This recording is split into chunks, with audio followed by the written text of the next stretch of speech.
Bonjour et bienvenue dans cette vidéo un petit peu d'actualité où on va parler de la recommandation qui a été faite par le Haut Comité à la stabilité financière de limiter le taux d'endettement des ménages qui empruntent et donc quels effets potentiels cela va avoir sur les investisseurs, sur vous, sur votre capacité à vous créer du patrimoine.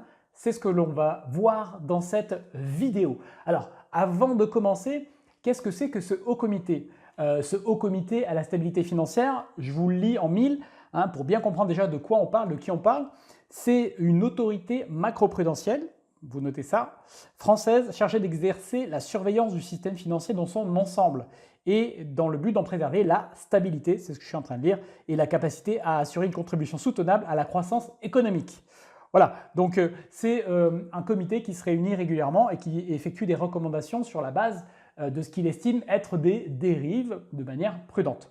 Et donc, l'objet du débat, ce qui fait que peut-être vous avez vu passer des messages alarmistes dans Facebook ou des articles qui concluent que tout de suite ça va être la fin du monde et qu'une météorite arrive et que les dinosaures vont à nouveau disparaître, c'est ce fameux communiqué qui a été publié le 12 décembre dans lequel le Haut Comité de stabilité financière annonce qu'il s'est réuni pour la 23e séance, donc nous sommes très contents de le savoir, et qu'ils annoncent une série de préconisations dans l'immobilier. Alors justement, quelles sont ces préconisations? Quels sont ces impacts potentiels?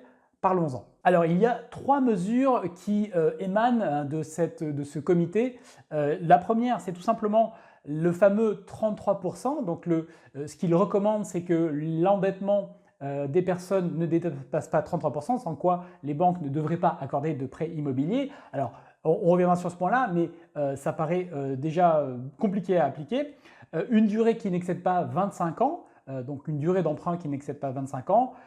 Et enfin, il donne la possibilité d'avoir jusqu'à 15% de la production des prêts immobiliers qui ne respectent pas ces critères, dont les trois quarts sont réservés aux primo-accédants, ou en tout cas aux personnes achetant leur résidence principale. Donc ça veut dire qu'il y aurait un quart de ces 15% qui pourraient être destinés à des investisseurs immobiliers. Voilà. Et qui ne respecteraient pas donc les deux critères précédemment évoqués. Alors je vous le rappelle, le calcul du taux d'endettement de manière classique consiste à prendre l'ensemble de revenus, l'ensemble de vos charges et de regarder que vos charges ne représentent pas plus de 33% de vos revenus. Lorsqu'il s'agit d'un investissement locatif, généralement la banque va prendre en compte les futurs loyers ou les loyers de votre investissement et va généralement les pondérer à 70% ou 80% de leur valeur. C'est-à-dire qu'elle ne va pas prendre 100% du montant du loyer, mais 70 ou 80% pour les ajouter à vos futurs revenus et mettre en face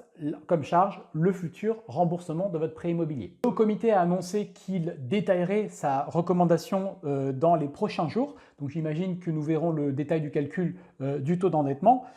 Effectivement, on peut se demander derrière qu'est-ce qui se passe.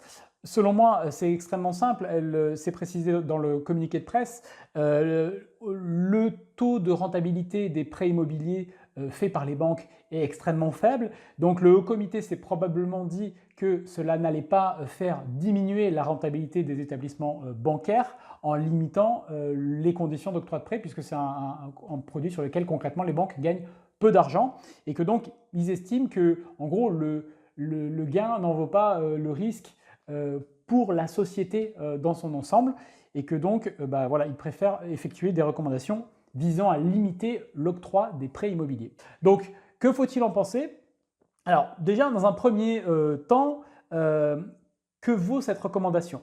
Est-ce que ça a force de loi? Est-ce que c'est une obligation? Alors, on sait que le Haut Comité rappelle dans son communiqué de presse que si cette recommandation n'était pas suivie des faits, elle pourrait recourir aux pouvoirs qui lui sont conférés par le Code monétaire et financier notamment pour, en gros, en somme, forcer l'application de ces recommandations.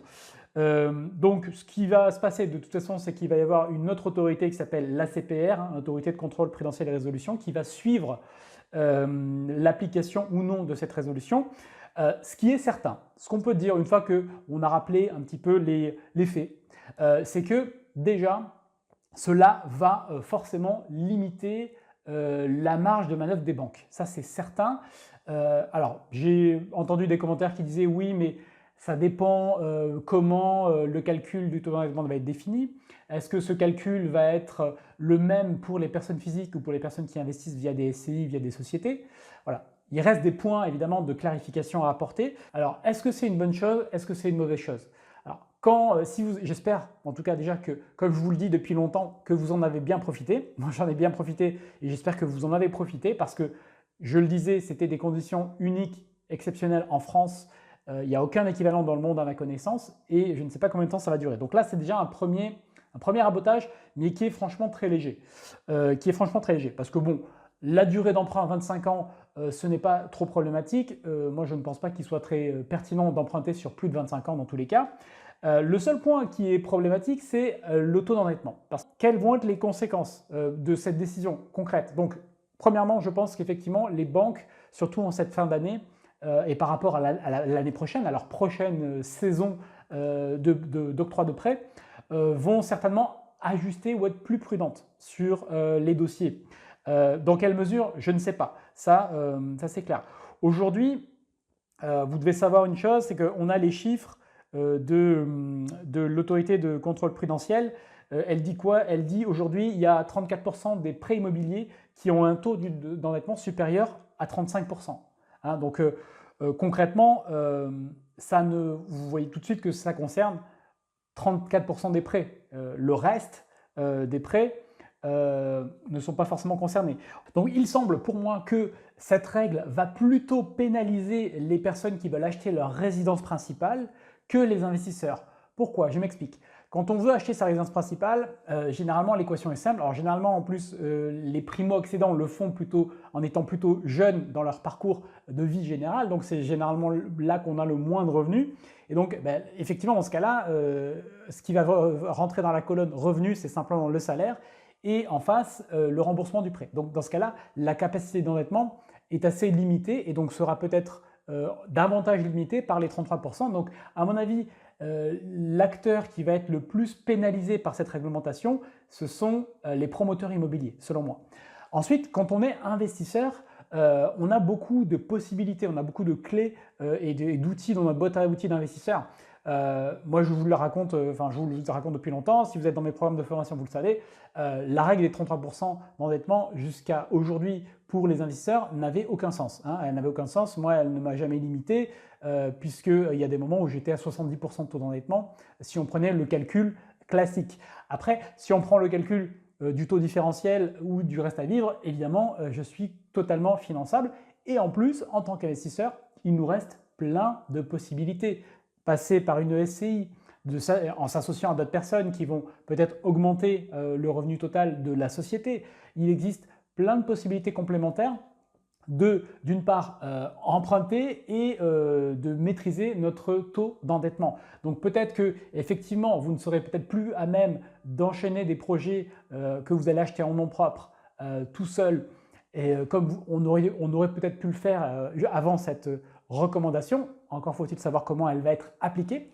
Mais en tout cas, ça laissera d'autres possibilités de s'associer, de développer du patrimoine d'une autre manière en s'adaptant. De toute façon, le propre d'un investisseur, c'est de savoir s'adapter. Un investisseur dans l'immobilier locatif a à peu près le même profil qu'un entrepreneur. Hein. Il faut s'adapter constamment aux contraintes qui émergent. Alors, on peut se demander qui ce haut comité et cette recommandation, cela va protéger concrètement.